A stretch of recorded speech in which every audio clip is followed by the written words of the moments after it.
Hello friends, मैं Vaishali Nanda Indira publishing house से आप सभी का हमारे आज के कार्यक्रम मिशन पंख में आपका स्वागत करती हूँ। दोस्तों, इंदिरा पब्लिशिंग हाउस एक ऐसा प्लेटफॉर्म है जहाँ पर आप अपनी किताबें पब्लिश करवा सकते हैं। और इंदिरा पब्लिशिंग हाउस 2004 से शुरू हुई एक अग्रणी पब्लिशिंग हाउस है, जिसमें जहाँ पर लगभग 1000 टाइटल पब्लिश हो चुके हैं, जो कि अलग अलग भाषाओं में पब्लिश होते हैं, जैसे कि हिंदी, अंग्रेजी, गुजराती, मराठी, पंजाबी भाषा, ओडिया भाषा में पब्लिश हो चुकी हैं किताबें जिंद्रा पब्लिशिंग हाउस से। तो दोस्तों, बहुत अच्छा लग रहा है आज मुझे आपको ये बताते हुए कि आज हम एक ऐसे मिशन के बारे में बात करने वाले हैं जो एक किसी लेखक को आया है एक पंछियों की व्यथा देखकर। चलिए मैं स्टार्ट करती हूँ। आपने आज के कार्यक्रम के बारे में थोड़ी सी झलक आपको दिखाना चाहूंगी, और हम फिर उसके बारे में मैं आपको हमारे आज के जो गेस्ट हैं, मेन गेस्ट, मैं उन सभी से आपका इंट्रोडक्शन करवाना चाहूंगी। आज हमारे साथ में बहुत से लोग जुड़े हुए हैं जो इस मिशन पंख से रिलेटेड है। तो चलिए दोस्तों, स्टार्ट करते हैं आज का कार्यक्रम। और साथ ही जानने के लिए मैं आपको दिखाना चाहूंगी एक वीडियो है मेरे पास में दोस्तों, जिससे आपको अंदाजा हो जाएगा कि आज का मिशन पंख और हमारा कार्यक्रम किस बारे में है। मेरे वजूद का रिश्ता ही आसमान से है, न जाने क्यों उन्हें शिकवा मेरी उड़ान से है। किसी को कैद करना जान से मारने से भी बड़ा गुनाह है, ये मानना है मिशन पंख के धर्मेंद्र शाह का। एक ऐसे शख्स की कहानी जिसने पिंजरे में कैद पक्षियों के दर्द को अपना दर्द समझकर एक ऐसे मिशन की नींव रखी जिसने हजारों पक्षियों को दोबारा खुले आसमान में उड़ने का मौका दिया। तो आइए जानते हैं मध्य प्रदेश भोपाल निवासी धर्मेंद्र शाह और उनके अनोखे मिशन पंख को। देखा दोस्तों आपने, तो चलिए मैं स्वागत करना चाहूंगी हमारे आज के गेस्ट का। तो सर, आप सभी का बहुत बहुत स्वागत है हमारे आज के कार्यक्रम में मिशन पंख में। दोस्तों, मैं आपको बता दूं, धर्मेंद्र शाह जी इस मिशन पंख के संस्थापक हैं, जिनसे हम आज मिशन पंख के बारे में जानेंगे। और लेखक जो हृदय से कविताएं लिखते हैं, अटल कश्यप जी, आज वो भी हमारे साथ में जुड़े हुए हैं। सर, आपका बहुत बहुत स्वागत है हमारे कार्यक्रम में। विनोद कुमार जैन जी भी हमारे साथ में जुड़े हैं दोस्तों, जिन्होंने वो कहते हैं ना दोस्तों कि हमें कहीं से प्रेरणा मिलती है और हम उस रास्ते पे आगे बढ़ जाते हैं, तो वही प्रेरणा का स्रोत है विनोद कुमार जैन जी। सर, आपका बहुत बहुत स्वागत है हमारे कार्यक्रम में।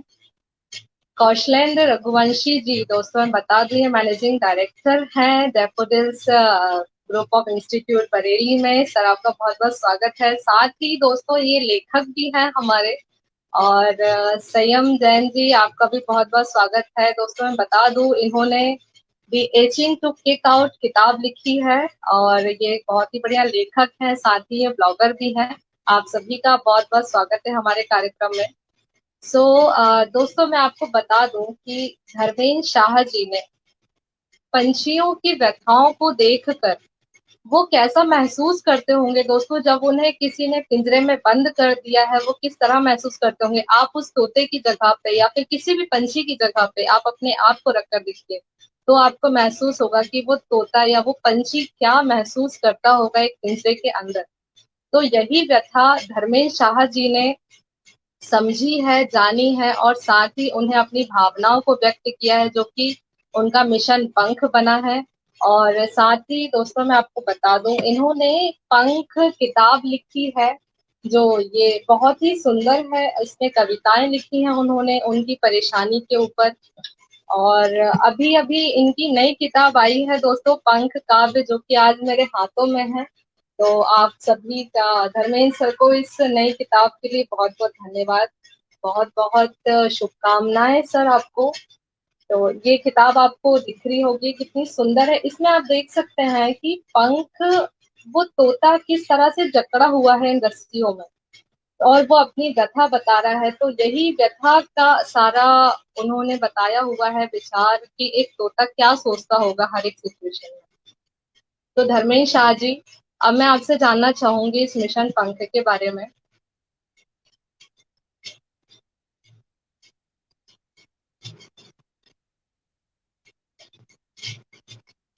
धर्मेंद्र सर, आपकी आवाज नहीं आ रही है। हाँ, आप जी जी जी हाँ मैडम, बीच में ब्रेक हो रहा है आवाज का।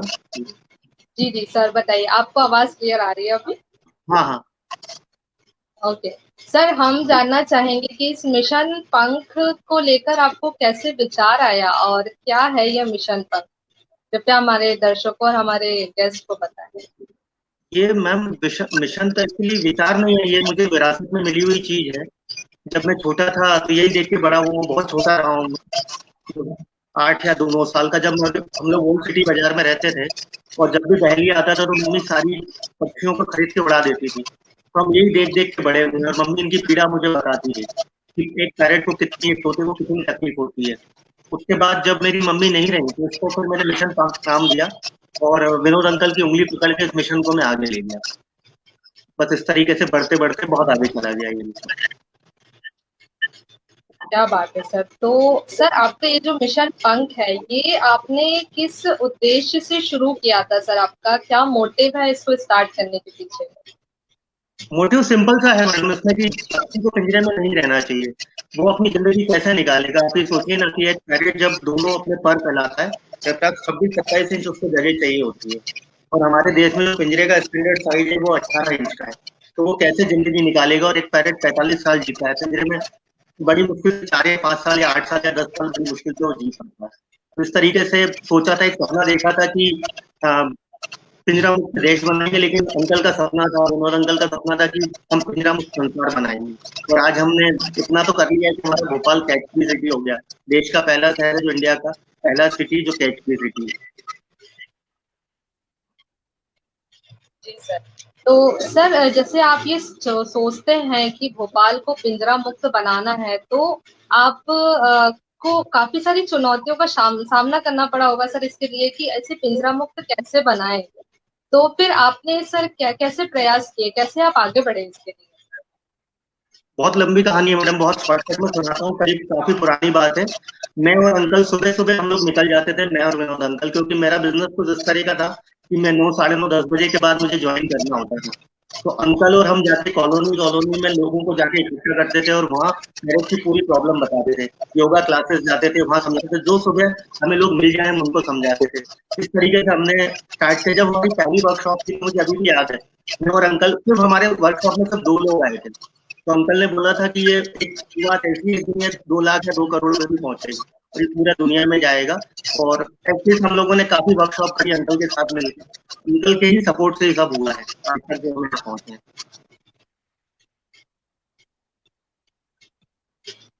ओके सर, ये बहुत ही अच्छी पहल है आपकी मिशन पंख, जो आप इन पंछियों की जो परेशानियां हैं उसको लेके आप इतना कुछ सोचते हैं। तो दोस्तों, अटल कश्यप जी एक बहुत ही अच्छे कवि हैं, जो दिल से कविताएं लिखते हैं। दोस्तों, मैंने आपको बताया, ऑन द टाइम ही अपनी कविताएं लिख देते हैं। अगर किसी की तारीफ करनी है, किसी के बारे में बोलना है, तो ये ऑन द टाइम अपनी कविताएं लिख के बता देते हैं। अटल जी, आपके इस मिशन पंख के बारे में क्या राय है? कुछ इसके बारे में आप कुछ कविताएं सुना दीजिए आज।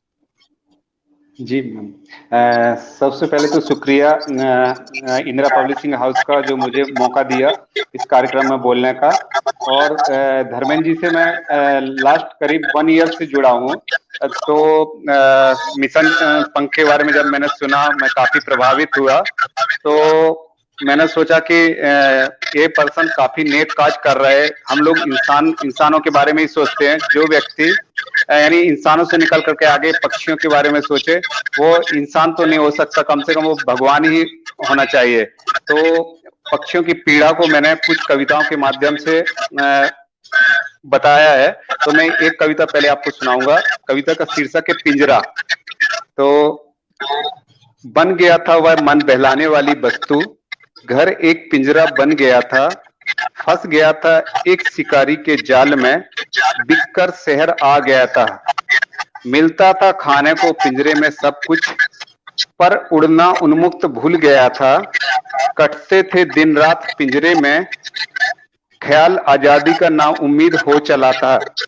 ना था उसका कोई जुर्म, बेवजह कैदी बन गया था एक बच्चा उसका संरक्षक, पीड़ा उसकी समझ गया था।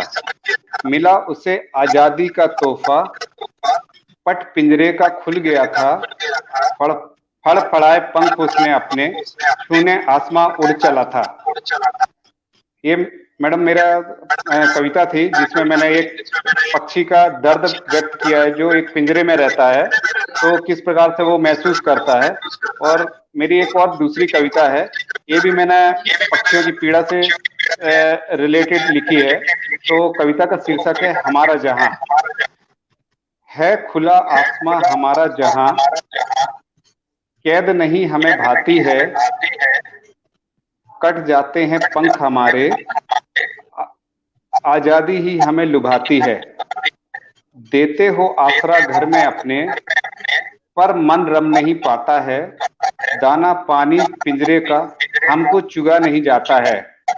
ढलती है जब रोज सांझ, जंगल ही याद आता है गुजारिश तुम इंसान से, पिंजरा पीड़ा बढ़ाता है। कर देना आजाद हमें, दर्द बिछड़ने का हमको भी सताता है। ये मैडम मेरी दो कविताएं थी जो मैंने मिशन पंख को ध्यान में रखते हुए और पक्षियों की पीड़ा को ध्यान में रखते हुए लिखे थे।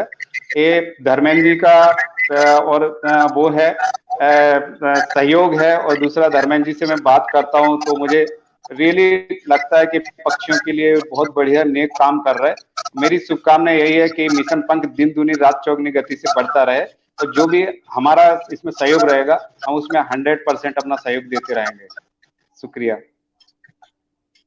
सर, बहुत बहुत शुक्रिया। और ये बहुत ही प्यारी प्यारी कविताएं आपने लिखी हैं इन पंछियों की परेशानियों को देखकर और धर्मेंद्र जी के साथ में रहकर। सर बहुत ही अच्छा लगा आपकी कविताएं सुन के। और अब हम चलिए मिलते हैं विनोद कुमार जैन जी से।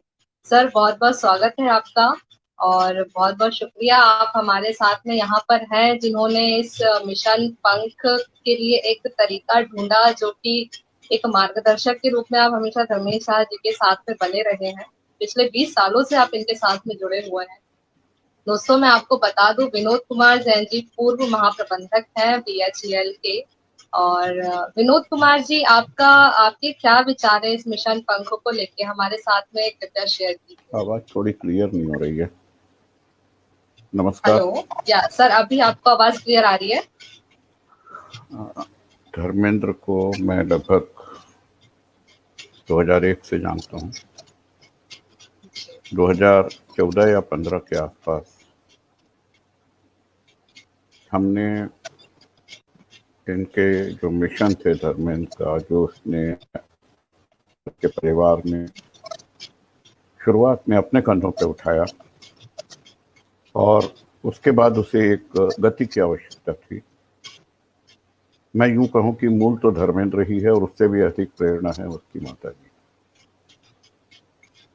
सबसे पहले तो मैं जो मूल कार्य है कि इंदिरा पब्लिशिंग हाउस का, इस बात के लिए धन्यवाद दूं कि पंख की जब पहली पुस्तक आई, ये आने वाली थी, उस समय उन्होंने इसे एक महान कार्य का बीड़ा उठाया कि इसे पब्लिश करेंगे। एक मेरे ख्याल से शायद यहाँ पे उनके साथ में कुछ टेक्निकल इश्यू हो गया है दोस्तों। और यही प्रॉब्लम रहती है जब हम ऑनलाइन रहते हैं, तो ये टेक्निकल इश्यू कब कहाँ से आ जाए हमें पता ही नहीं चलता है।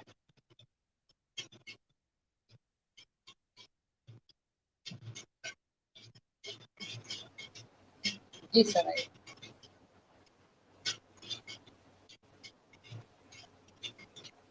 एक इंटरप्शन आ गया है। जी विनोद सर, आप सुन पा रहे हैं हमें? इंटरप्शन आ रहा है, शुरू करता हूँ। जी हेलो। हाँ सर बोलिए। ये जुड़ नहीं पा रहा, देख रहा हूँ मुझे। आप स्क्रीन पे दिख रहे हैं सर अभी हमें? हाँ, मैं दोबारा क्लियर, आवाज आ रही है मेरी? नहीं आ रही सर? हम लोग सुन पा रहे हैं आपको।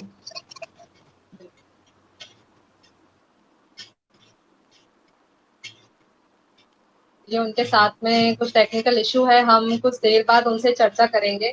तो धर्मेंद्र सर, मैं आपसे पूछना चाहती हूँ कि पेरेंट्स की लाइफ पिंजरे के अंदर किन किन परिस्थितियों का सामना या किन किन परेशानियों का सामना करते हुए निकलती है, वो कृपया हमारे दर्शकों के साथ शेयर करें। बहुत बड़ी कहानी है मैडम, ये जिंदगी निकालने वाली बात है ये। अब आप सोचिए कि एक पैरेट की जो एज है वो हमारे समांतर ही है लगभग। उसका एवरेज जो एज है 45 से 50 साल है। और जब वो पिंजरे में आता है तो बड़ी मुश्किल से अगर हमने उसको बहुत अच्छा रखरखाव दिया है तो 12 से 15 साल एक एवरेज रखरखाव दिया है, 9 से 10 साल, और बिल्कुल ही अगर हमने उसको 8 से पिंजरे में रखा है तो 5 से 7 साल जी पाता है। बहुत सारी।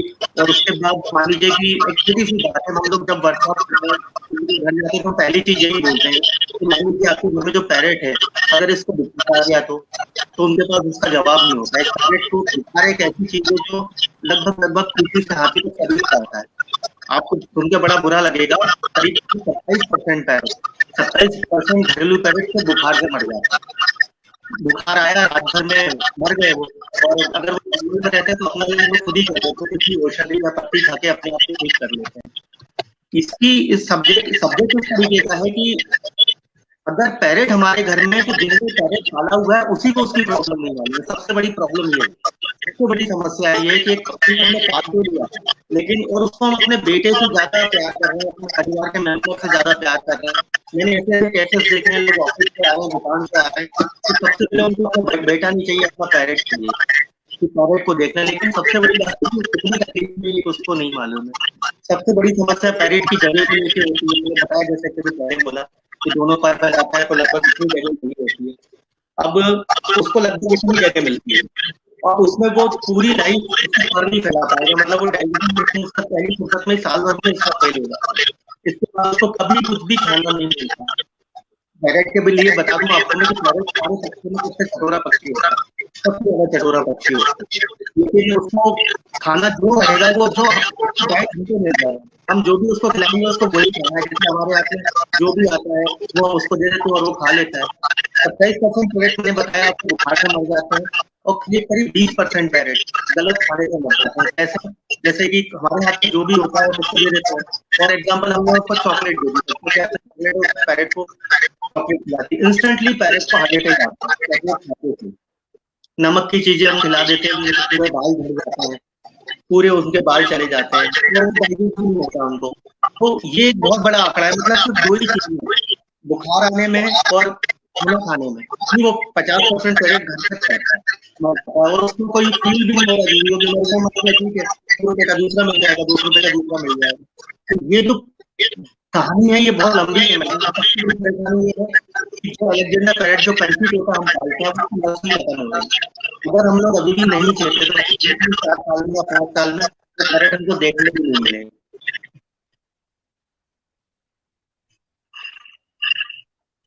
हाँ सर, बहुत सही कह रहे हैं आप कि अगर हम उन पंछियों की हम कदर ही नहीं करेंगे तो वो हमें आगे कहाँ से देखने को मिलेंगे। विनोद जी हमारे साथ में जुड़ चुके हैं फिर से। सर आप शेयर कीजिए अपना एक्सपीरियंस मिशन पंख के साथ। जी, तो मिशन पंख से मैं लगभग 2014 में सक्रिय रूप से जुड़ा। 2015 तक हम लोगों ने सक्रिय रूप से उन कार्यक्रमों को आगे बढ़ाया जिससे एक व्यक्ति से बढ़ के ये और आगे बढ़े। शुरू के दिनों में मैंने धर्मेंद्र से कहा था कि तुम्हें लग रहा है ये एक छोटा सा मिशन है, लेकिन मुझे इसके भीतर एक बहुत जबरदस्त आग दिखाई देती है, एक बहुत जबरदस्त स्वतंत्रता की, जैसे अपन कहते हैं ना, स्वतंत्रता का आंदोलन। इस प्रकार का ये पक्षियों के लिए स्वतंत्रता आंदोलन था। दूसरा, इंसानियत या यूं तो इंसानियत से परे, जब अपन कहते हैं ना आत्मनः प्रतिकूलानि परेशान न सामा करे, ये आत्मनः का अर्थ सिर्फ मनुष्य नहीं है, प्राणी जगत है। पशुओं के प्रति तो संवेदना होती है, उसके बावजूद उन्हें हम बंद करते हैं, उन्हें पालते हैं, लेकिन उनके पांव खुले छोड़ते हैं चरने के लिए, उन्हें चरने के लिए बाहर जाने देते हैं।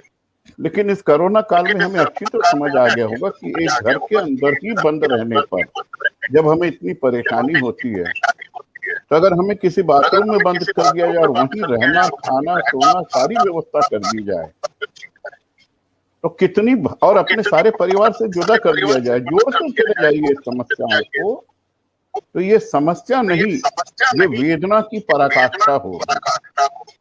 और किसी के जीवन का अधिकार छीनना जीते जी, ये लगभग ऐसा ही है जैसा कि ये मात्र कैद करना नहीं है। आप किसी को कैद करके कभी आनंदित हो सकते हो क्या? किसी के जीवन का आधार छीनकर आनंदित हो सकते हो? पंख उड़ने के लिए बने हैं, आपके दोनों पांव बांध दिए जाएं और कहा जाए आपको खाना खिलाया जाएगा, आपके दोनों हाथों को बांध फैलने के लिए जगह रोक दी जाए और कहा जाए आप जिएंगे, तो ये दर्द मैंने ये कहा था धर्मेंद्र से आज से 5 वर्ष पूर्व, एक दिन ऐसा आएगा पूरा भारत और पूरी दुनिया में इसकी बात होगी कि ये एक बहुत सार्थक पहल है। और पिछले दिनों मुझे जब अमेरिका से एक परिचित का फोन आया कि बोले तुम मिशन पंख से जुड़े हो, बहुत अच्छा लग रहा है सोच के, ऐसा भी हो सकता है क्या? तो मैंने कहा आज हो गया। अब इस पंख के मिशन ने सीमाएं तोड़ दी है। मैं एक छोटी सी कविता लिखा हूँ, 1 मिनट लूंगा, वो सुनाऊंगा, जो मैंने 7/4/2015 को लिखा था मिशन पंख के लिए। पहली कविता, और थोड़ा चश्मा उतारना पड़ेगा क्योंकि मुझे दिखने का थोड़ा प्रॉब्लम। पिंजरे में बंद पंछी की पुकार, परों के न फैलने का डर,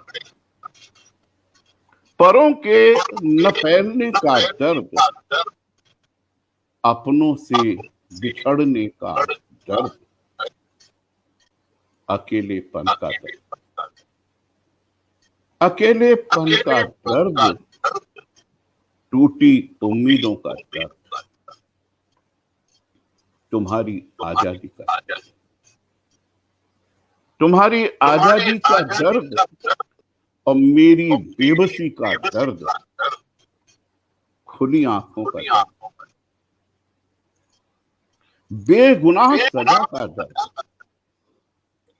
बेगुनाह सजा का दर्द, किससे कहूं पीड़ा हूं, तुम्हारी भाषा का दर्द, मेरी आवाज का दर्द, तुम्हारे अंदाज का दर्द, कैसे बयां करूं, कैसे बयां करूं, ये बेहिसाब दर्द, तुम्हारी सर्द चाहत का दर्द, बहुत प्रेम करते हो तुम मुझसे ना, लेकिन तुम्हारी संवेदनाएं मर चुकी है, तुम्हारी सर्द चाहत का दर्द, अगर समझ सको मेरा दर्द, तुम्हें भी उड़ने की दवा दूंगा, तुम्हें भी उड़ने की दवा दूंगा। मुझे पिंजरे में कैद करने वालों, यदि आसमान को भी पिंजरे में कैद कर देते तो मैं ताउम्र तुम्हारा शुक्रगुजार होता। अभी 6x6 के दड़बे में कुछ घंटे गुजार के देखना, फिर बनाना मनोरंजन के साधन। जिसने साधा वो ध्यान था, जिसने साधा वो संधान था, जिसे पाया वो ज्ञान था, जिसे खोया वो मान था। मरों के न फैलने का दर्द, अपनों से बिछड़ने का दर्द, इससे अधिक क्या करूं। और आज ये गौरव की बात है कि मिशन पंख देश की सीमा छोड़ चुका है। कितने पंछी बचेंगे वो अलग बात है, लेकिन हर उड़ने वाला पक्षी मिशन पंख से जुड़े या मिशन पंख के समर्थन में जुड़े या मिशन पंख को अपना मानवीय सहयोग देने वाले इंदिरा पब्लिशिंग हाउस को भी गौरवान्वित होना चाहिए कि वो मिशन पंख की जड़ों में जुड़े हुए हैं।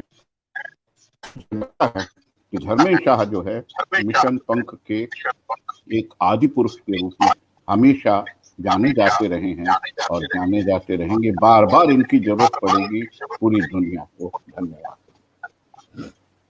बहुत बहुत शुक्रिया सर इतनी बेहतरीन कविता हमें सुनाने के लिए। और इसके रूप में बिल्कुल सर ऐसा लग रहा था जैसे कोई तोता अपनी मैं परेशानी बता रहा अपना हो या कोई अपनी अपनी बात यही परेशानी बता रहा विश्राम करता हूँ। तो धर्मेंद्र सर, मैं आपसे जानना चाहती हूँ कि जैसे कि आजकल अलेक्जेंडर पैरेट्स जो है बहुत ही स्पीडली कम होते जा रहे हैं, तो आपके अनुसार उन्हें बचाने के लिए क्या कोशिश करनी होगी, कैसे हम उन्हें बचाए रह सकते हैं? बचाने में सबसे पहली चीज तो जो सबसे बड़ा आपने मुझे सहयोग दिया है, क्योंकि मैं तो कुछ भी नहीं था। आपने इंदिरा पब्लिकेशन ने, मनीष भैया ने जो मुझे ऑथर बना दिया, और इसका जैसे अंकल ने बोला, आपका बहुत बड़ा रोल है। एक्चुअली क्या होता है ना कि एक पिक्चर हमेशा हीरो को देख के जाते हैं लोग, लेकिन पीछे डायरेक्टर प्रोड्यूसर भी होते हैं। तो मनीष भैया का रोल रहा है, आप लोगों का रोल प्रोड्यूसर डायरेक्टर का रहा है। आपने जो मिशन को हमारे सपोर्ट किया है वो शब्दों में बयान करना तो मुश्किल ही है। तो बात अपनी वहां से शुरू हुई, कैसे बचा सकते हैं, इसको मैडम लोगों तक पहुंचा सकते हैं। जैसे हमारी पंख घर घर पहुंच गई, हर जगह पहुंची हमारी पंख की बुक। इवन ये पंख जब आई थी बाजार में तो मेरे को ओडिशा तक के फोन आए थे कि हमने ये बुक पढ़ी है, कितनी तकलीफ होती है, पैरेट को क्या है। अगर हम लोगों को अवेयर करते हैं कि पैरेट नहीं पालना है, तो एक चीज तो वो है कि बच सकता है। दूसरा जो पक्षियों के जो बाजार है, जैसे कि भोपाल में हम लोगों ने, मेरे को बहुत टाइम लगा इसमें, जैसे सबसे बड़ा सहयोग मीडिया का, मीडिया ने बहुत सपोर्ट किया हमको, फॉरेस्ट वालों ने बहुत सपोर्ट किया, बहुत जाते ये बाजार अभी बंद नहीं हुआ है, उन्होंने कुछ पैरेट बेचना बंद किए। तो ऐसे एक्चुअली अलेक्जेंडर पैरेट की जो डिमांड है वो दूसरे देशों में बहुत ज्यादा है। तो हमारे देश के अलावा दूसरे देशों में, जैसे कि आसपास के देशों में ये पैरेट चला जाता है, स्ट्रगल हो जाता है। तो पहलिया जब इसको पकड़ता है तो कोशिश ये रहती है कि आखिर तक का उनका ग्रुप नहीं छोड़े। और खत्म होने का एक और कारण भी है कि वो पिंजरे में आते हैं, तो पिंजरे में आने के बाद वो अपनी आंखें भी डेवलप नहीं कर पाते, तो उसका वंश वहीं खत्म हो जाता है, उसकी नस्ल वहीं खत्म हो जाती है। इसी तरीके से बस घर घर जाते हुए हमारे प्रोग्राम में मीडिया का सहयोग लेके, आप लोगों के सहयोग से, सभी के सहयोग से हम लोगों को ज्ञान देने की पैरेट नहीं पालना है, ये अपराध है, ये बहुत बड़ा क्राइम है। तो इस तरीके से हम उस प्रजाति को अभी भी बचा सकते हैं, समय है, अभी देर नहीं हुई है।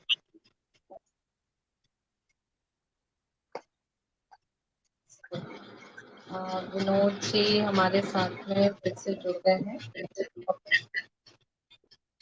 जी धर्मेंद्र सर, तो सर आपने इस जो आपका ये जो मिशन है, मिशन पंख, इसे अभी तक इतना कमर्शलाइज क्यों नहीं किया? अगर इसका इतना बढ़िया कॉन्सेप्ट है, आपने इसे अभी तक एनजीओ का रूप भी नहीं दिया है, तो इसके पीछे क्या कारण है सर, आप प्लीज बताइए।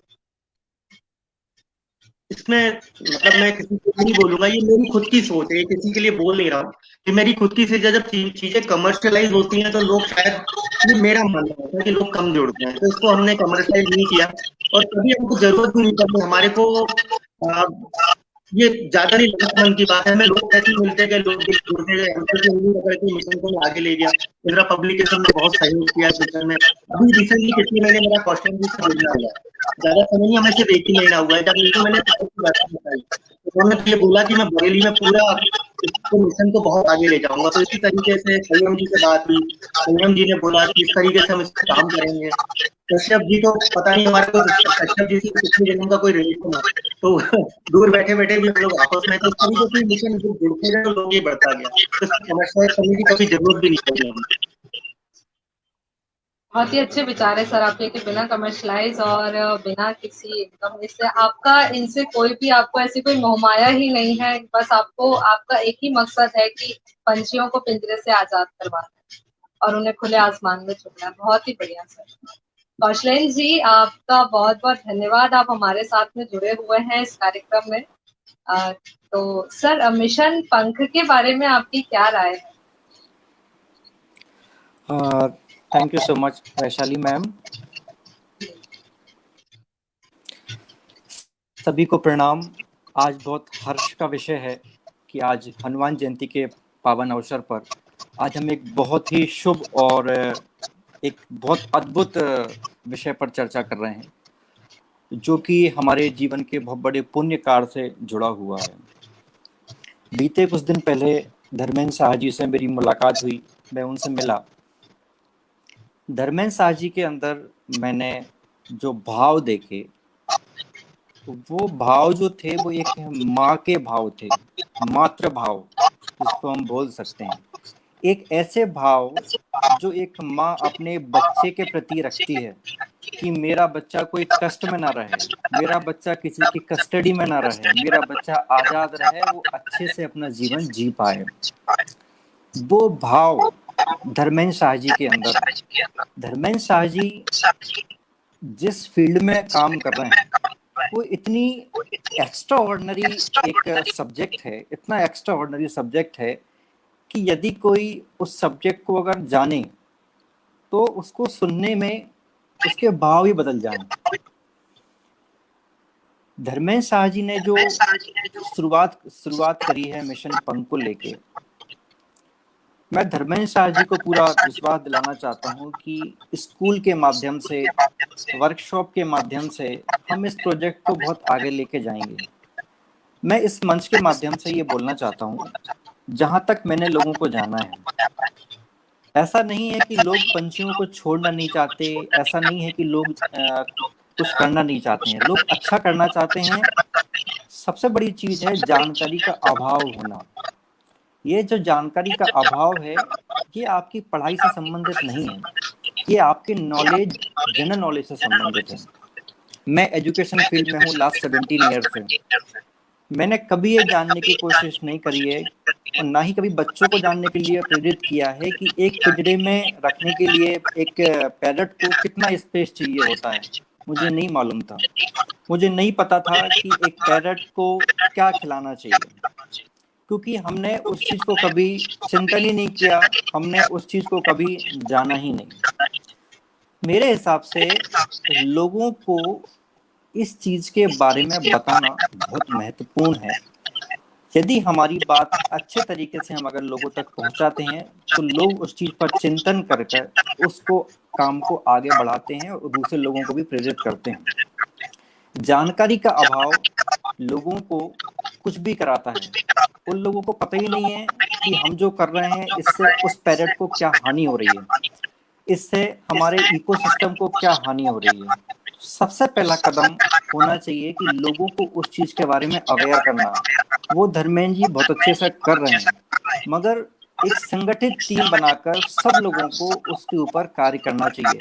हमारे मार्गदर्शक मेरे पितातुल्य आदरणीय विनोद कुमार जी जैन साहब ने ये कहा, मैं बहुत प्रभावित हूँ उनकी कविता से। उन्होंने उस कविता में अपने जो भाव थे, एक पैरट के जो भाव थे, उस कविता में उन्होंने उसके अंदर रखा। धर्मेंद्र शाह जी के बारे में आज मैं इतना बोलना चाहता हूँ कि पवन तनय संकट हरण मंगल मूर्ति रूप। आज हनुमान जयंती का शुभ अवसर है। धर्मेंद्र शाह जी उस भूमिका में आए हैं जब एक उनका भक्त या कोई जीव, कोई जंतु, कोई व्यक्ति जब कोई परेशानी में होता है तो वो ईश्वर को पुकारता है। वो इस श्लोक में व्याख्या हो रही है, तो धर्मेंद्र ठाकुर जी वो उस रूप में आके और बेड़ा उठा रहे हैं, जिम्मेदारी ले रहे हैं कि मैं आके अब पंछियों को आजाद कराऊंगा। धर्मेंद्र शाह जी बहुत भावनात्मक तरीके से उस चीज को जब समझने की कोशिश करेंगे तो पता चलेगा उनकी पीड़ा, उनकी जो व्यथा है वो बड़ी कष्टकारी है। जहां तक मैंने उस चीज को जाना है, मैं लायंस क्लब का कैबिनेट सेक्रेटरी भी हूँ। लायंस क्लब के माध्यम से भी हम ये मिशन पंख को और ऊपर लेके जाएंगे। सबसे बड़ी बात यह है कि लोगों को अवेयर करना, उसके लिए हम वर्कशॉप रखेंगे और हम लोगों को इसके प्रति अवेयर कराएंगे, क्योंकि लोगों को जानकारी के बहुत अभाव है, लोगों को पता ही नहीं है और लोग जानना भी नहीं चाहते क्योंकि वो उनसे रिलेटेड नहीं है। लोग वही चीज जानना चाहते हैं जिससे उनको पर्सनली कोई परेशानी हो रही है, तो लोग किसी भी चीज के लिए जानने के लिए उत्सुक होते हैं। लोगों को ये पता ही नहीं है कि हम इकोसिस्टम को कितना खराब कर रहे हैं। अगर एक पंछी को अगर हम आजाद नहीं करेंगे, उसको कैद करके रखेंगे, उसको हम पकड़ेंगे, तो हमारे प्राकृतिक वातावरण में कितना डिसएडवांटेज होता है। Actually we are a destroyer. मैं हमारी बात करता हूँ कि हम खुद हमारी प्रकृति को डिस्ट्रॉय कर रहे हैं, हमको पता ही नहीं चलता है। हमको पता ही नहीं चलता है, हम हमारी खुशी के लिए, हमारे थोड़े से भाव एक पंछी के प्रति अच्छे हो जाएं, वो हमारे घर में आकर बैठा है, वो बात कर रहा है, तो हम बहुत खुश हो रहे हैं कि हमारा जो पैरट है वो हमसे बात करता है। जब गेस्ट आते हैं तो हम ये बताते हैं कि ये बोलता भी है। वो उनकी जो खुशी है वो वहां तक सीमित हो गई है, मगर वो उसके कष्ट को महसूस बिल्कुल भी नहीं कर पा रहे हैं। अब ये कौन बताएगा कि उनको भी कष्ट होता है। आज पूरे दुनिया में जो पेंडेमिक चल रहा है, जब ऑक्सीजन की इतनी बड़ी कमी हुई, तब हमको ये पता चला कि what is the real value of oxygen. इससे पहले हम लोग एंजॉय कर रहे थे, सब चीजों को एंजॉय कर रहे थे, हर चीज को बहुत लाइट में लेके चल रहे थे। हमने उस पर कभी कोई काम नहीं करा है, हमारे हॉस्पिटल्स ने कभी उस पर कोई काम नहीं करा है, क्योंकि we don't know about the value of oxygen. तो हम लोगों को और अवेयर करेंगे, लोगों को और बताएंगे, और मुझे पूरी आशा और पूरा विश्वास है कि धर्मेंद्र जी के साथ मिलके, आदरणीय विनोद कुमार जी जैन साहब के साथ मिलके, कश्यप जी के साथ मिलके, आपके साथ मिलके, संयम जैन जी के साथ मिलके हम इस जवाबदारी लेंगे और हम इस चीज को बहुत ऊपर तक लेके जाएंगे। इंटरनेशनली हम इसको हाईलाइट करेंगे और लोगों को बताएंगे। मेरा सोचना ऐसा भी है कि आने वाले भविष्य में एक बहुत अच्छी मूवी बनना चाहिए, एक बहुत ही अच्छी मूवी बनना चाहिए, और उसको हम पब्लिश कराएं, उसको हम चलाएं टीवी पर, जिससे कि लोगों के अंदर जागरूकता फैले। लोग देखते हैं तब लोगों के अंदर मन में भाव आते हैं, पढ़ने से ज्यादा भाव लोगों के देखने में आते हैं, क्योंकि वो उस चीज को इमेजिन कर पाते हैं, क्योंकि हमारा दिमाग जब चित्र देखता है तो वो भाव महसूस करता है। तो मेरी पूरी पंख टीम को मेरी शुभकामनाएं हैं कि वो ऐसे ही आगे बढ़ते रहें। आज बहुत सौभाग्य का दिन है कि इंदिरा पब्लिकेशन हाउस ने एक बहुत बड़ी अपॉर्चुनिटी दी, जिससे कि हम अपनी बात इस प्लेटफॉर्म पर रख के लोगों को इस चीज के प्रति अवेयर कर सकें। मैं लास्ट बट नॉट लीस्ट मैं आदरणीय विनोद कुमार जी जैन साहब को धन्यवाद देना चाहता हूँ, आदरणीय अटल कश्यप जी, आदरणीय संयम जैन साहब, आदरणीय धर्मेंद्र शाह जी, वैशाली जी, आदरणीय मनीष गुप्ता जी, और पूरे पब्लिकेशन हाउस को बहुत बहुत धन्यवाद। आपने ऐसा अवसर दिया। हम आशा करते हैं कि ऐसे अवसर आप लोगों को देते रहें, इससे लोगों के अंदर एक मोटिवेशन बनता है। 4 लोग देखते हैं तो उनको भी एक कॉन्फिडेंस लगता है कि हमारी बात सुनी जा रही है। ये बहुत इंपॉर्टेंट टास्क है कि हम लोगों को एक प्लेटफॉर्म दें कि वो अपनी बात कहें, वहीं से आदमी के जीवन की एक नई शुरुआत होती है। Thank you so much sir, thank you. Please over to Vaishali ma'am. Thank you so much sir. और आप इस तरह से मिशन पंख के साथ बने हुए हैं, बहुत अच्छा लगा सर हमें ये जान के, और आपकी बातें और जिस तरह से आपने बताया बहुत ही बढ़िया लगा sir. Thank you so much. अब हम चलते हैं संयम जैन जी, आपका बहुत बहुत स्वागत है और बहुत बहुत शुक्रिया कि आप हमारे इस कार्यक्रम में जुड़े हुए हैं हमारे साथ में। आपको, आप सभी को बताते हुए बहुत अच्छा लग रहा है कि Sanyam Jain ji the etching to cake out के ऑथर हैं, बुक के ऑथर हैं, तो ये साथ ही ब्लॉगर्स भी हैं। तो संयम जी, इस मिशन पंख के बारे में आप क्या कहना चाहेंगे, क्या राय है, क्या आपके एक्सपीरियंस है इससे लेकर? Thank you so much Vaishali ma'am. First of all मैं थैंक्स बोलना चाहूँगा धर्मेंद्र सर जी का, जिन्होंने मेरे को इस मिशन से ऐड किया, और इंदिरा पब्लिशिंग हाउस का for this wonderful opportunity today. I want to thank all the people like Khoshlan sir, Vinod sir, and Atal for joining me today and joining us today actually. Mission Punk, एक मैं आपको एक short incident सुनाऊंगा, that will take only 1 minute.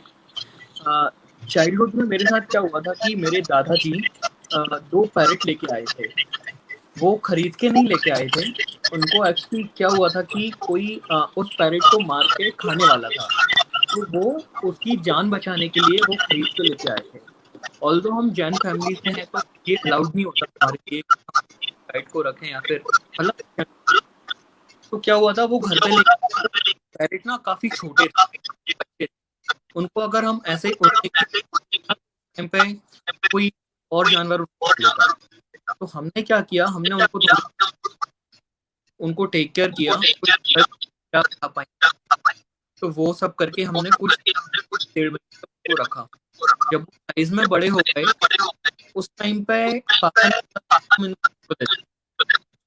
उस time पे इतना ज्यादा attach first थे और हम काफी यूज्ड टू हो गए, और हम लोग भी छोटे थे तो हमें वो एज अ टॉय हमको लगते थे, और हमारा पूरा दिन का मैक्सिमम रूटीन उनको टेक केयर करने में जाता था, और मतलब ये काफी अच्छा हो रहा था।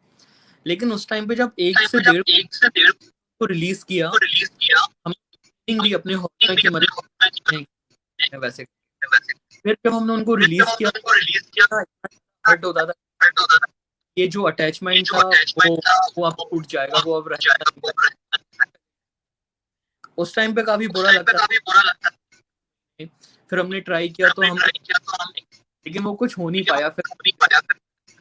लेकिन धर्मेंद्र जी के आज ये जो मेरे को स्टोरी शेयर की, जो वो पेन जो उनको होता है और जो गो थ्रू करते हैं थ्रू लाइफ को पिंजरे में होता है, तब मेरे को फील आया कि तब 15-16 जब उनको रिलीज किया था, आज मैं मतलब बात करके वो सही किया था।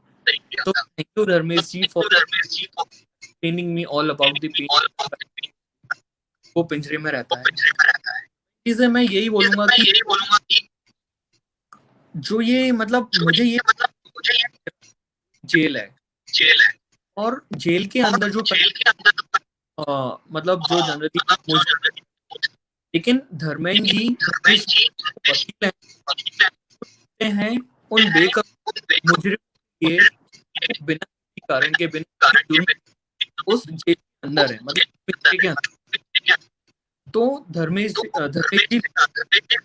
को छुड़ाने का मुझे ये पर्सनली लगता है, तो ये काफी अच्छा काम है कि जैसे कोटलन सर ने बोला मेरे पास भी काफी ज्यादा इंस्टाग्राम लिंक, मतलब जो फैमिली काफी एक्सटेंड, मेरी जो कंपनी उसका सीए हूँ हमारे ऑल इंडिया में, तो उनकी हेल्प से हम इंडिया हम के मिशन तक लेके जाएंगे। और जैसे लाइक की मूवी तो विजुअल कैरेक्टर्स हमें सक्सेसफुल होता है, तो we will try lead on that. Thank you so much Dharmesh for doing such a great task for carrying on such a mission.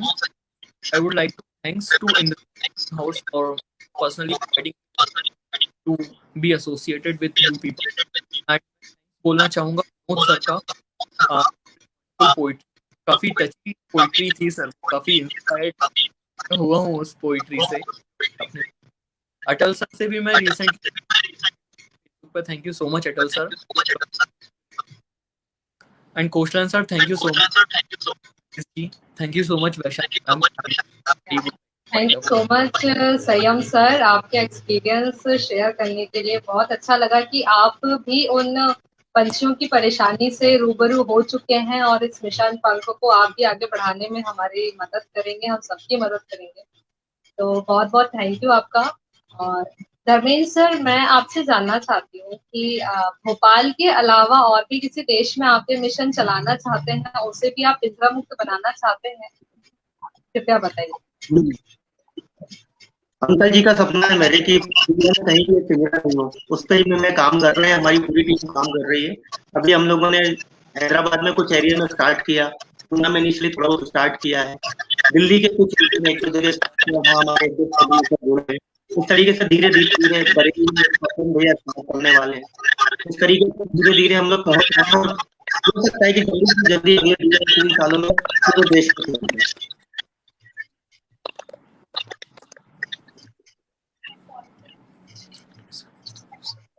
बहुत ही अच्छा है सर कि ये मिशन, हम सबकी यही कोशिश है कि ये मिशन ज्यादा से ज्यादा लोगों तक पहुंचे, अलग अलग देशों में पहुंचे, दूसरे देशों में पहुंचे, और वहां भी लोग से इस अपने देश को, अपने घर से जो भी उनके पंछी हैं उन्हें अच्छे से जगह रखें, या फिर अगर उन्हें पाल भी रहे हैं तो बहुत ही बेहतरीन तरीके से उन्हें पाले, जिससे उन्हें कोई परेशानी का सामना ना करना पड़े उन पंछियों को। तो बहुत ही बढ़िया है। तो सर, इस मिशन से अगर जो लोग जुड़ना चाहते हैं तो वह किस प्रकार इससे जुड़ सकते हैं? बहुत सिंपल है मैडम, मेरा नंबर फेमस है 9039159596 नंबर पे मुझे मैसेज कर रहे हैं, और हमारे फेसबुक से किसी से भी जुड़ जाए तो मैं उसको सारे वर्कशॉप वगैरह के अपडेट वगैरह देता रहूंगा। हम जो भी एक्टिविटी करेंगे उनको मैसेज में भेजता रहे। बराबर जाते रहेंगे, पहुंचते रहेंगे मैसेज उनको। और अगर वो रेस्क्यू भी कराना चाहते हैं पैरेट का, अगर वो कहीं पैरेट देख रहे हैं और अगर उसको आजाद करा रहे हैं, तो हमारी टीम तुरंत उधर पहुंच जाती है 1 या 2 दिन के गैप से, और उनको घर जाके हम लोग उनको समझाते हैं। 2 चीजें सामने आती हैं, या तो पैरेट आजाद हो जाता है, मान लीजिए 8 महीने 1 साल भर, तो हम उसको आजाद कर देते हैं। पैरेट पुराना 1 साल 2 साल 2.5 साल 3 साल होता है, तो फिर उसको हम लाइफ स्टाइल चेंज करते हैं, उनको लाइफ चार्ट वगैरह दे आते हैं, आगे की जिंदगी इसको कैसे रखना है।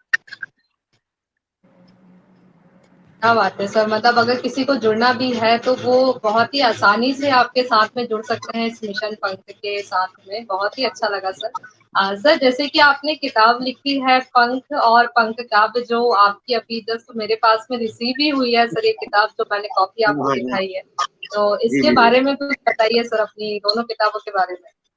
वो बहुत अच्छी बात है कि बुक आपके पास है, मैं तो तरस रहा हूँ देखने के लिए। चलिए आ गई आपके पास, बहुत अच्छा लगा।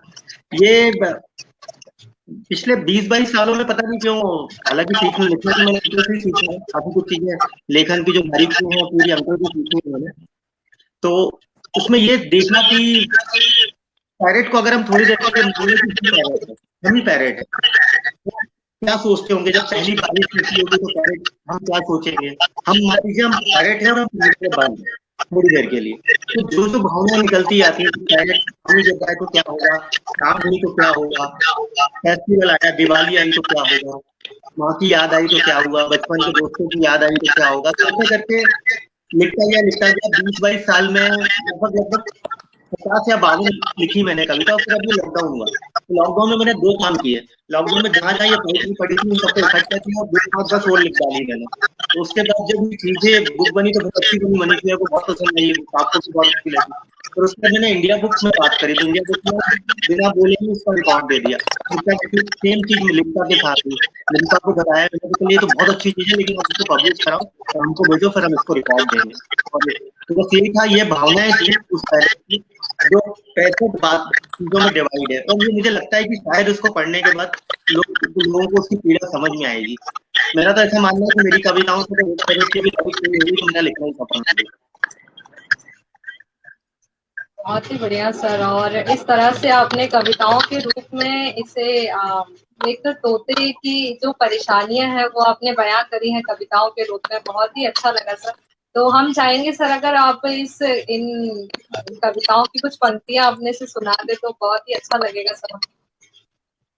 देखिए 65 कविताएं हैं, और पिता के लिए सारे पुत्र बराबर होते हैं, तो मेरे लिए सारी कविताएं बराबर हैं।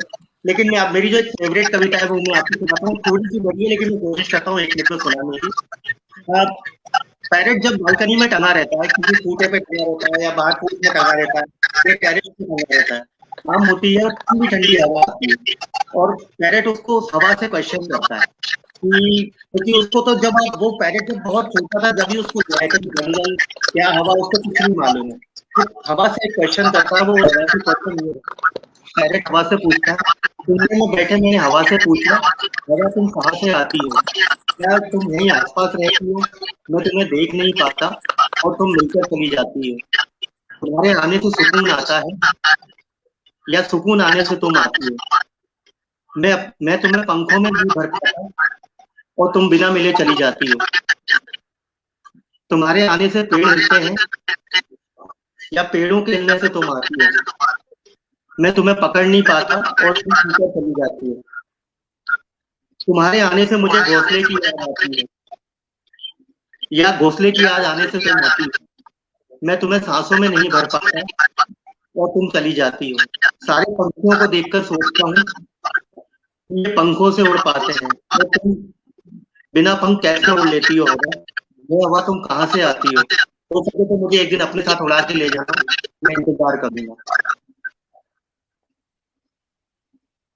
क्या बात है सर, बहुत बढ़िया। एक सर आपकी पंख काव्य की एक कविता सुनाना चाहूंगी मैं। आशियाना करके सर आपने इसमें एक टाइटल दिया हुआ है कविता का। तो एक तोते का आशियाना कैसा है, वो क्या सोचता है आशियाने के बारे में। तो बिल्कुल, ना मेरा अपना है कोई, ना मेरा कोई पराया है, ना मेरा अपना है कोई, ना ही मेरा कोई पराया है, ना मैं किसी का हूँ ना कोई मेरा है, ना माँ का आंचल है सर पर मेरे, ना ही पिता का साया है, फिर भी आपने मेरा एक खूबसूरत आशियाना बनाया है। आसमान की तरफ ध्यान है मेरा, हूँ भले ही पिंजरे में, पर कभी उड़ान नहीं भूला। चाहत है मेरी भी खुले आकाश में उड़ने की, भगवान फिर क्यों मुझे सोने के पिंजरे का परिंदा बनाया। हे भगवान, क्यों फिर मुझे सोने के पिंजरा का परिंदा बनाया। हो सके तो कुछ घंटे मेरी जिंदगी जी के देखना। ये बहुत ही हार्ट टचिंग पोयम है। एक तोता बोल रहा है हमसे, जो हम जुबान जो हम बोल सकते हैं, हम महसूस कर सकते हैं। वो हमसे कह रहा है कि आप मेरी ऐसी जिंदगी आप एक बार जी कर तो देखिए। तो बहुत ही अच्छा है सर आपका ये जो मिशन पंख है, बहुत ही अच्छा लगा हमें इससे जुड़ के और इसके बारे में जान के। हम जरूर ये कोशिश करेंगे कि इसे ज्यादा से ज्यादा लोगों तक हम पहुंचाएं और बहुत ही अच्छे तरीके से हम इसे आगे बढ़ाने में आप सभी का योगदान बहुत बहुत महत्वपूर्ण है। और आज का जो कार्यक्रम है हमारा मिशन पंख, उसमें आप सभी ने अपना बहुत बहुत समय देकर हमारा इस कार्यक्रम को सफल बनाया है। आप सभी का बहुत बहुत धन्यवाद। Dharmendra sir, Atal ji, Vinod sir, कौशलेन sir, संयम जैन सर, आप सभी का बहुत बहुत दिल से आपको धन्यवाद कहना चाहूंगी, जो आपने इस कार्यक्रम में जुड़कर हमारे इस कार्यक्रम को सफल बनाया है। हम जरूर ये कोशिश करेंगे कि इस मिशन पंख को हम ज्यादा से ज्यादा लोगों तक पहुंचाएं और लोगों को कहें, ये उम्मीद करते हैं कि ज्यादा से ज्यादा तोते या पंछी पिंजरा मुक्त हो जाए। बहुत बहुत धन्यवाद आप वैशाली सभी जी, का। वैशाली जी, जी सर। वैशाली मैम, हाँ सर बोलिए। मैम रिसेंटली मैं इंदिरा पब्लिकेशन से फेसबुक पर जुड़ा हूँ। तो जो मैंने पोस्ट इंदिरा पब्लिकेशन के देखे, तो सबसे पहले तो मैं इंदिरा पब्लिकेशन का पुनः धन्यवाद करना चाहता हूँ कि वो लोगों को अवसर देते हैं। जो लोग अच्छा करते हैं वो तो अच्छे हैं ही, मगर उनसे भी अच्छे वो लोग हैं जो लोगों को मौका देते हैं कि आपको लोग जाने, अपनी बात आप लोगों तक पहुंचाइए। वो उससे भी बड़ा अवसर होता है जो आपकी टीम ने और आपने मिलके लोगों को दिए। धर्मेंद्र शाह जी को दिया, मुझे दिया, बाकी और भी जो मैंने आपका वेबसाइट जो मैंने देखा, आपका जो मैंने फेसबुक पेज देखा, आप भी बहुत पुण्य कार्य कर रहे हैं। इसलिए इसके लिए आपको भी और आपकी पूरी टीम को भी ढेर सारी शुभकामनाएं। Thank you so much ma'am. बहुत धन्यवाद सर, बहुत बहुत शुक्रिया आपका। और बहुत अच्छा लगा आप सभी से इसके बारे में बातचीत करके, आप सभी से मैडम मैं भी हमारी कुछ बोलना चाहूंगा। जी जी सर, बिल्कुल कौशल जी का सपोर्ट करना चाहूंगा कि वाकई में कुछ फरिश्ते ऊपर से आते हैं। मतलब हम सोचते हैं ना कि कोई एंजल होगा ही होगा, तो मनीष भैया ने जो हमको मौके दिए, मेरी बुक को पता नहीं कहाँ रखी जाती, क्योंकि बॉक्स में पड़ी होती या किसी ड्रॉर में पड़ी रह जाती। आपने पूरे इंडिया में पहुंचा दिया उस बुक को और इस मिशन को एक नई दिशा दी। तो अगर मैं थैंक्स बोलता तो बहुत छोटा होगा, मतलब वो बहुत गलत चीज हो जाए। जैसे मैंने मनीष भाई को हमेशा बोला कि कभी आपको थैंक यू नहीं बोलूंगा, लेकिन ये है कि फिर भी जो दिल में बातें आती हैं, आपका बहुत बड़ा रोल है। आप इंदिरा पब्लिकेशन का एक बहुत बड़ा साथ है और सच्ची साथ हमेशा बना रखिएगा हमारे ऊपर। थैंक यू, यही बोलना। जी sir, thank you. Vinod sir ji ने कल मुझे एक बात कही थी कि इस मिशन पंख से अगर कोई एक भी पंछी आसमान में छोड़ता है या उसे पिंजरा मुक्त करता है तो हमारा ये मिशन सफल हो जाएगा।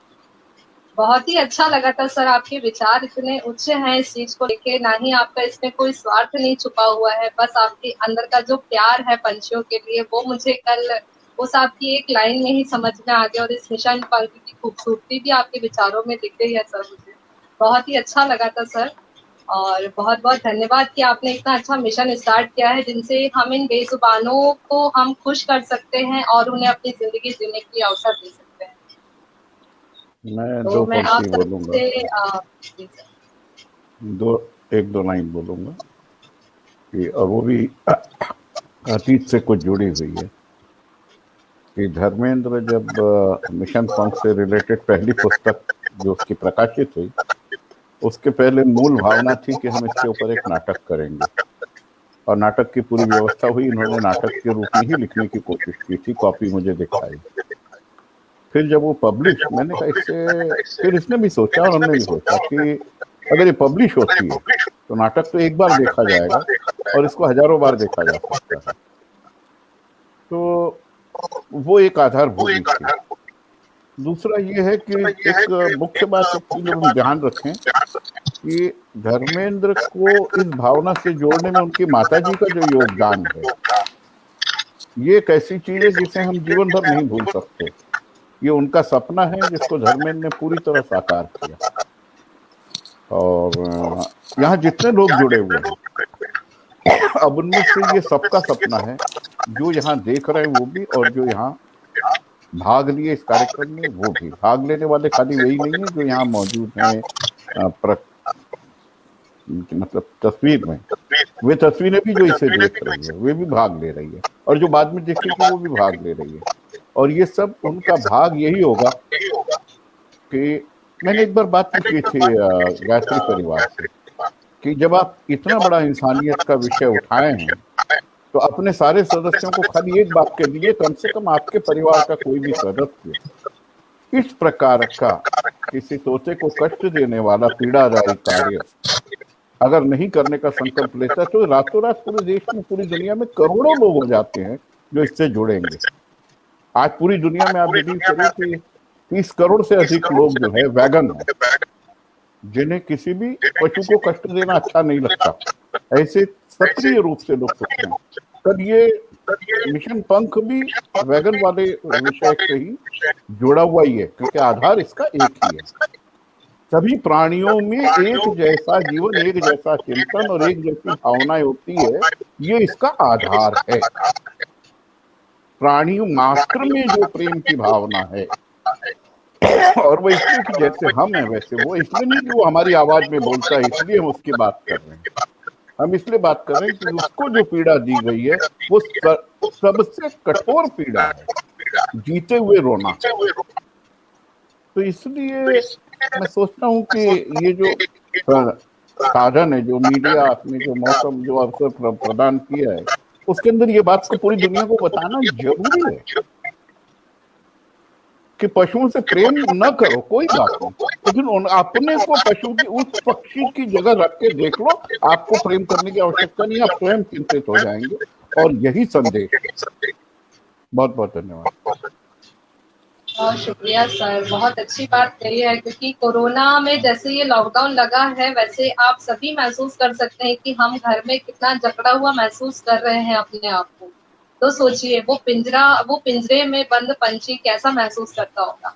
सो इसी के साथ में मैं आपको बता दूं कि ये पंख और पंख काव्य, इनकी जो 2 किताबें हैं, धर्मेंद्र सर की जो 2 किताबें हैं, ये आपको इन्हीं बातों से रूबरू करा के इस चीज की पहल है। ये सिर्फ एक किताब नहीं है, ये एक पहल है पिंजरा मुक्त बनाने की, हर पूरे देश को पिंजरा मुक्त बनाने की, जो कि आप इनसे रूबरू हो सकते हैं। इस किताब को पढ़िए तो आपको पता चलेगा कि पंछी क्या दर्द महसूस करते हैं,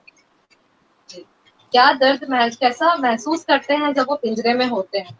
सो जरूर पढ़िए, ये आपको अमेज़न, फ्लिपकार्ट पे भी ऑनलाइन मिल जाएगी, तो जरूर पढ़िए। हमारी उम्मीद है कि मिशन पंख बहुत बहुत आगे जाएगा और हमारा जितना योगदान हो सकता है हम उसे भरपूर योगदान करेंगे, और आप सभी का सहयोग इसके लिए है। बहुत बहुत धन्यवाद।